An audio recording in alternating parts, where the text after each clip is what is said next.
အားလုံးပဲမင်္ဂလာပါဖော်ဖော်လိုက် YouTube channel နဲ့လည်းကြိုဆိုပါတယ်ဒီနေ့မှာတော့ကျွန်တော်က wine ဘက်မှာ KB ဖြစ်ငွေဘယ်လိုထုတ်ရမလဲဆိုတာပြောပြပေးသွားမှာဖြစ်ပါတယ်ဆိုတော့ wine ဘက် AB တွေကိုအရင်ဆုံးဝင်လိုက်ရအောင်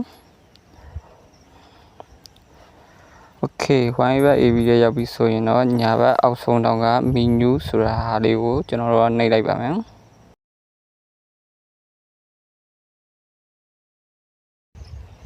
menu ကိုနှိပ်ပြီးသွားပြီဆိုရင်ညာဘက်အပေါ်ဆုံးတောင်က setting ပုံစံလေးကိုကျွန်တော်တို့ထပ်ပြီးတော့နှိပ်ပါမယ် setting ပုံစံလေးကိုနှိပ်ပြီးသွားပြီဆိုတော့ကျွန်တော်တို့ငွေထုတ်မှာဖြစ်တဲ့အတွက် withdraw ဆိုတာကိုနှိပ်ပါမယ်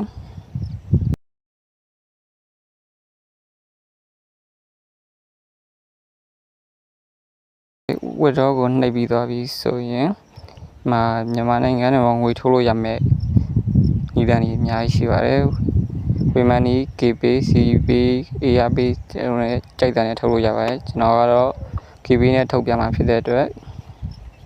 KB ကိုအရင်ဆုံးနှိပ်ပါမယ်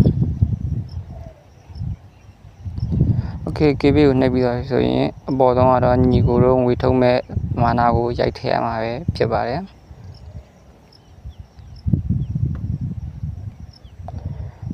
လေရတော့ညီကိုရဲ့ငွေလက်ခံမဲ့ KB နံပါတ်ကိုရိုက်ထည့်ရမှာပဲဖြစ်ပါတယ်ခင်ဗျာကျွန်တော်တော့ဆန်းရိုက်ပြဖြစ်တဲ့အတွက်ရှောက်ရိုက်လိုက်တာပါအောက်ဆုံးကတော့ညီကိုရဲ့ငွေလက်ခံမဲ့ KB အကောင့်ရဲ့နာမည်ကိုရေးထည့်ရမှာဖြစ်ပါတယ်